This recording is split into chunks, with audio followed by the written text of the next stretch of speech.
वो थी एक चाइनीज़ वायरस, बहुत आजकल न्यूज़ में है, काफ़ी लोग इसको कह रहे हैं कि नया कोविड-19 है, आउटब्रेक है।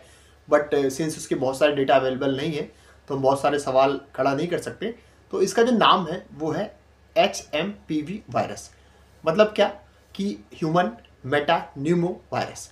अब ये एक तरीके से निमोनिया जैसा दिखने वाला वायरस है, जिसके जो सिम्टम्स होते हैं कॉमन कोल्ड की तरह होते हैं। जैसे किसी को जुकाम हो गया, सर्दी जुकाम होता है, कफ आता है या सांस फूलने लगती है, कॉमन स्नीजिंग्स आती हैं।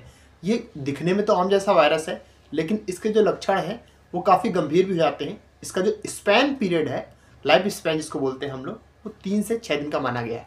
इस बीच में जो एडोलसेंट्स हैं या फिर यंगर एडल्ट्स हैं, जिन बच्चों की उम्र 14 साल से कम है, साथ ही साथ जो छोटे बच्चे हैं और जो वृद्धजन है, इनको काफ़ी हद तक ये इम्पैक्ट कर रहा है। क्योंकि एक डेटा सामने आया, चाइना की जो एक तरह से मेडिकल काउंसिल है, उन्होंने डेटा रिवील करा कि जो भी लोग इस वायरस से संक्रमित हुए हैं, उनमें से जो जिनमें डेथ का रेशियो है या फिर जो फैटेलिटी रेट है, उसमें यंगर एडल्ट्स का 14 ईयर्स के बिलो जो एडल्ट्स हैं या फिर जो बच्चे हैं, उनका रेशियो काफ़ी है।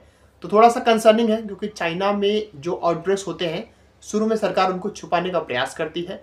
ऐसे ही बताती है कि जैसे नॉर्मल कॉमन कोल्ड के सिम्टम्स हैं, इन्फ्लुएंजा सिम्टम्स हैं या रेस्पिरेटरी डिजीज़ है, लेकिन अब वो कब आउटब्रेक का रूप ले लेते हैं ये कोई नहीं जानता। तो सबसे बेहतर उपाय क्या है कि हम सभी को थोड़ा सा अभी से प्रोएक्टिव अप्रोच रखना है। नॉर्मली जैसे हम लोग हाथ धुलते हैं, उनको थोड़ा सा साबुन वगैरह से हाथ धुलना स्टार्ट करना चाहिए। साथ ही साथ हम लोग सैनिटाइज़र का प्रयोग करना चाहिए।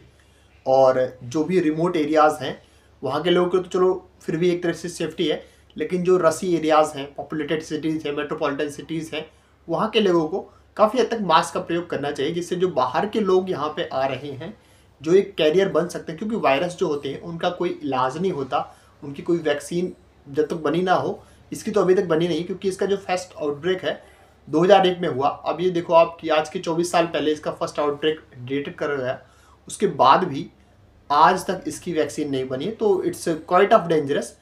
क्योंकि अब जैसे कभी कभी क्या होता है ना कि अगर हमारी इम्यूनिटी बहुत लो है, तो नॉर्मल कोल्ड भी हमें 15-20 दिन तक रह जाती है। तो ऐसे केसेस में ये वायरस काफ़ी खतरनाक भी हो सकता है। तो हम प्रिवेंशन के लिए क्या कर सकते हैं? सबसे बेहतर है रेगुलर हैंड वॉश कर सकते हैं सोप से, इसके अतिरिक्त सैनिटाइजर का प्रयोग कर सकते हैं, और साथ ही साथ हम मास्क वगैरह का प्रयोग कर से तो ऐसे वायरसेस से बच सकते हैं। और देखना है कि इसका आउटब्रेक काफ़ी कितना स्प्रेड होता है, क्योंकि अभी तक तो न्यूज़ में ही काफ़ी चीज़ें दबाई गई हैं।